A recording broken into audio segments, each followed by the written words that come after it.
Good evening, good afternoon, good morning, wherever in the world you are. Tonight, I would like to talk about a statement by the Zimbabwe Catholic Bishop Conference. Like so many other civic organizations in Zimbabwe, they've been calling for free, fair, and credible elections. This is disappointing, to say the least.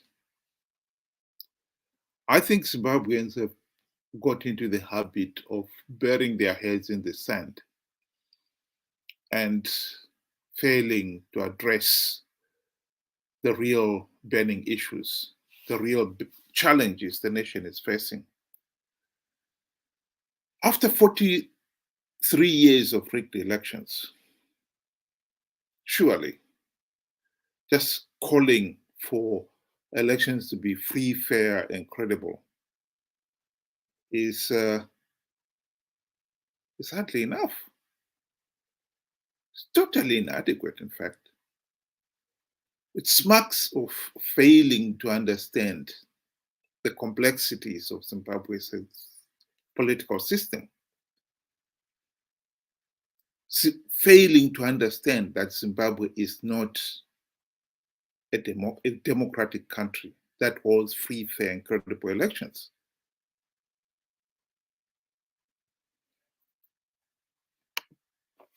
It is interesting to note that ZANU-PF's mentality is something that we have the opportunity to understand, but many of us have again and again chosen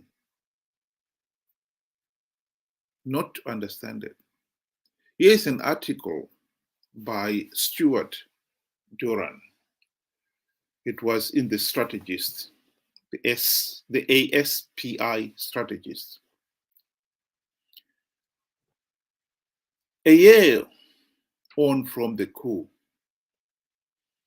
that ousted Robert Mugabe, Zimbabwe remains patched between piecemeal reform and old ways that are intractable as they are destructive, he wrote. That's because the country is ruled by a clique with a partial and conditional commitment to change, a total obdurate determination to remain and enjoy power. The new regime can be viewed from different angles, but the nub of it is this. There is a recognition that the economic fiasco of the last 20 years was suboptimal. But Emerson Mnangagwa and his fellow travelers will burn the house down if they feel it necessary. Make no mistake, their will to power is every bit as intense as Mugabe's, as is their belief that they own the country, seduceous fruits by right of conquest. There is no comprehending Zimbabwe without an appreciation of that mentality. Yet many failed to get it because they don't read the country's history.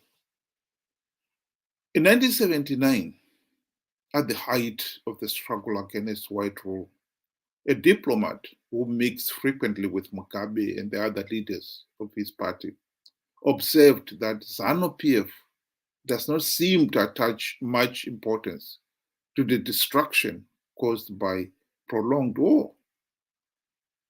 They said they were content to see Zimbabwe totally demolished if that was the price to be paid for preventing others from ruling it.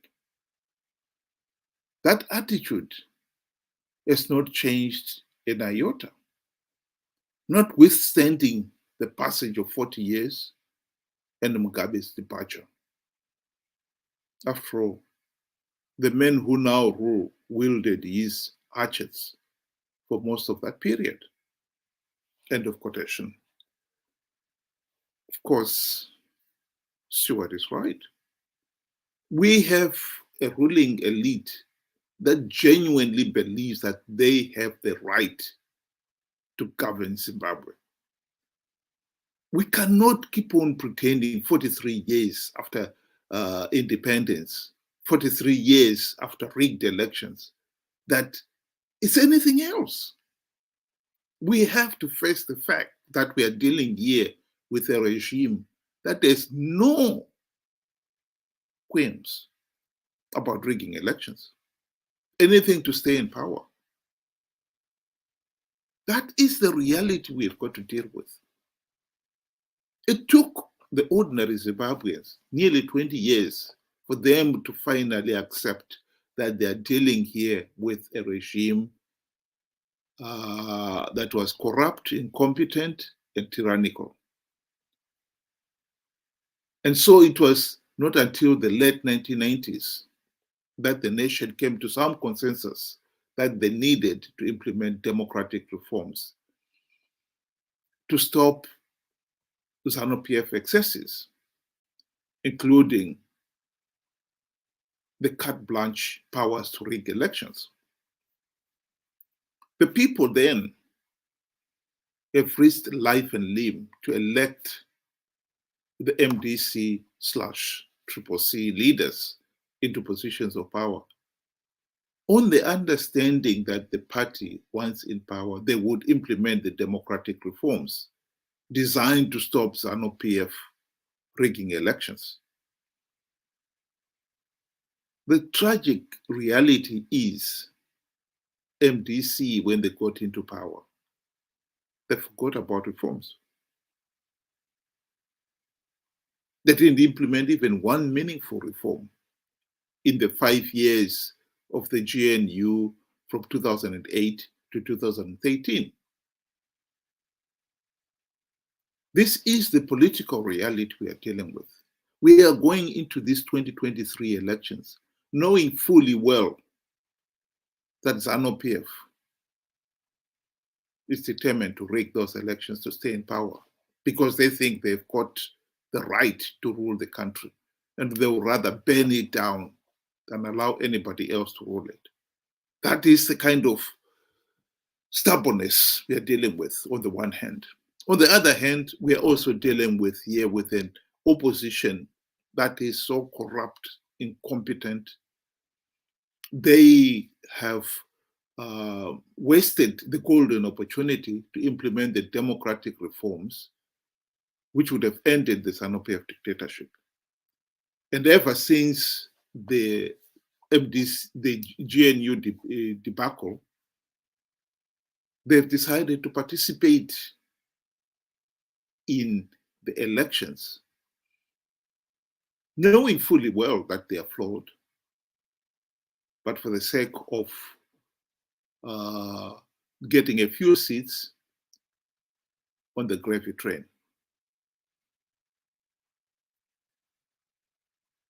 And the people cannot look to ZANU-PF, nor can they look to the opposition. And I think they've got a right to look to civic society, including the church, to help them get out of this mess. And therefore, then the Zimbabwe Catholic bishop's statement calling for elections to be free, fair, and credible, it's leaves one speechless. Are they not aware of the political reality we are dealing with here? Do they seriously believe that is adequate to make sure that elections are free, fair, and credible? After 43 years of rigged elections, I think we need to be very serious. We need a solution to this problem. And what the bishops here are offering is not a solution at all. It's a pity that we have got now find ourselves in this unhappy situation where the ruling party is stubborn and will rather destroy the whole country. And in fact, they have destroyed the whole country. The country is in total ruins in pursuit of their one passion that they must rule at all costs. The opposition have proved to be corrupt and incompetent, and they're now utterly useless because, if anything at all, they are the ones who are keeping ZANU-PF in power and giving it legitimacy by participating in an electoral process that they know is flawed, that they know is illegal, just because ZANU-PF is willing to give them a few seats as a reward. And then we turn to civic society that is content to bury its head in the sand and pretend that Zimbabwe is a functioning democratic nation capable of holding free, fair, and credible elections, albeit with a few encouragement to encourage the elections to be free, fair, and credible. That is most unfortunate. What Zimbabwe is yearning for is church leaders who are prepared to stand up and speak the truth to power. This is what the country needs to get out of this mess.